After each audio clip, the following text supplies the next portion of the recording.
Today's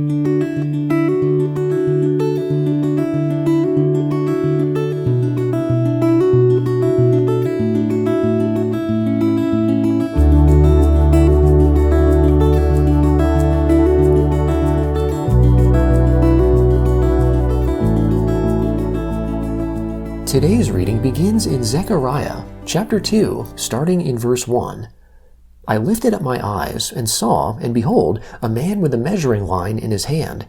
Then I asked, Where are you going? He said to me, To measure Jerusalem, to see what is its width and what is its length. Behold, the angel who talked with me went out, and another angel went out to meet him, and said to him, Run, speak to this young man, saying, Jerusalem will be inhabited as villages without walls, because of the multitude of men and livestock in it.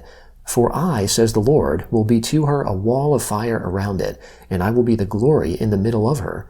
Come, flee from the land of the north, says the Lord, for I have spread you abroad as the four winds of the sky, says the Lord. Come, Zion, escape, you who dwell with the daughter of Babylon. For the Lord of armies says, For honor he has sent me to the nations which plundered you. For he who touches you touches the apple of his eye. For behold, I will shake my hand over them, and they will be a plunder to those who serve them, and you will know that the Lord of armies has sent me. Sing and rejoice, daughter of Zion, for behold, I come, and I will dwell within you, says the Lord. Many nations shall join themselves to the Lord in that day, and shall be my people, and I will dwell amongst you, and you shall know that the Lord of armies has sent me to you. The Lord will inherit Judah as his portion in the Holy Land, and will again choose Jerusalem. Be silent, all flesh, before the Lord, for he has roused himself from his holy habitation. He showed me Joshua the high priest standing before the Lord's angel, and Satan standing at his right hand to be his adversary. The Lord said to Satan, The Lord rebuke you, Satan. Yes, the Lord who has chosen Jerusalem rebuke you. Isn't this a burning stick plucked out of the fire? Now Joshua was clothed with filthy garments, and was standing before the angel. He answered and spoke to those who stood before him, saying, Take the filthy garments off him. To him he said, Behold, I have caused your iniquity to pass from you, and I will clothe you with rich clothing. I said, Let them set a clean turban on his head. So they set a clean turban on his head, and clothed him, and the Lord's angel was standing by. The Lord's angel solemnly assured Joshua, saying, The Lord of armies says, If you will walk in my ways, and if you will follow my instructions, then you also shall judge my house, and shall also keep my courts, and I will give you a place of access amongst these who stand by. Hear now, Joshua the high priest, you and your fellows who sit before you, for they are men who are a sign. For behold, I will bring out my servant, the branch. For behold, the stone that I have set before Joshua, on one stone are 7 eyes. Behold, I will engrave its inscription, says the Lord of armies, and I will remove the iniquity of that land in one day. In that day, says the Lord of armies, you will invite every man his neighbor under the vine and under the fig tree.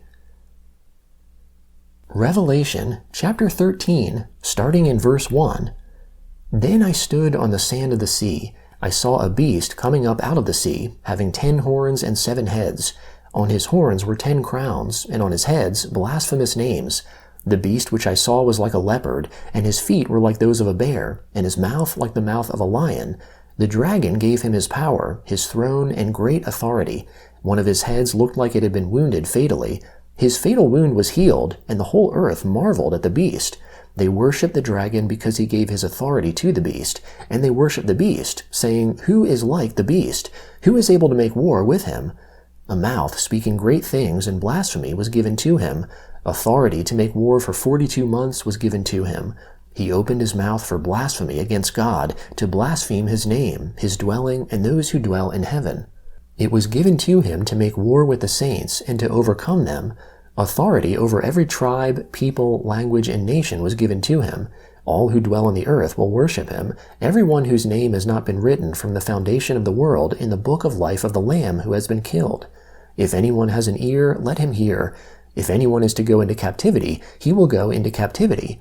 If anyone is to be killed with the sword, he must be killed. Here is the endurance and the faith of the saints. I saw another beast coming up out of the earth. He had 2 horns like a lamb, and it spoke like a dragon.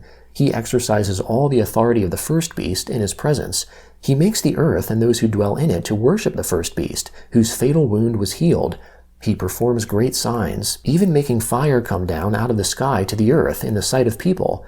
He deceives my own people who dwell on the earth because of the sign he was granted to do in front of the beast, saying to those who dwell on the earth that they should make an image to the beast who had the sword wound and lived.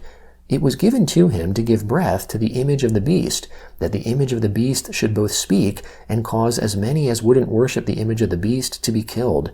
He causes all, the small and the great, the rich and the poor, and the free and the slave, to be given marks on their right hands or on their foreheads, and that no one would be able to buy or to sell unless he has that mark, which is the name of the beast or the number of his name. Here is wisdom. He who has understanding, let him calculate the number of the beast, for it is the number of a man. His number is 666. Psalm 141, starting in verse 1. Lord, I have called on you. Come to me quickly. Listen to my voice when I call to you. Let my prayer be set before you like incense, the lifting up of my hands like the evening sacrifice. Set a watch, Lord, before my mouth. Keep the door of my lips. Don't incline my heart to any evil thing, to practice deeds of wickedness with men who work iniquity. Don't let me eat of their delicacies. Let the righteous strike me. It is kindness. Let him reprove me. It is like oil on the head. Don't let my head refuse it. Yet my prayer is always against evil deeds. Their judges are thrown down by the sides of the rock. They will hear my words, for they are well spoken. As when one plows and breaks up the earth, our bones are scattered at the mouth of Sheol. For my eyes are on you, Lord, the Lord. I take refuge in you. Don't leave my soul destitute. Keep me from the snare which they have laid for me, from the traps of the workers of iniquity. Let the wicked fall together into their own nets, while I pass by. Proverbs chapter 30, starting in verse 18. There are 3 things which are too amazing for me, 4 which I don't understand: the way of an eagle in the air, the way of a serpent on a rock, the way of a ship in the middle of the sea, and the way of a man with a maiden.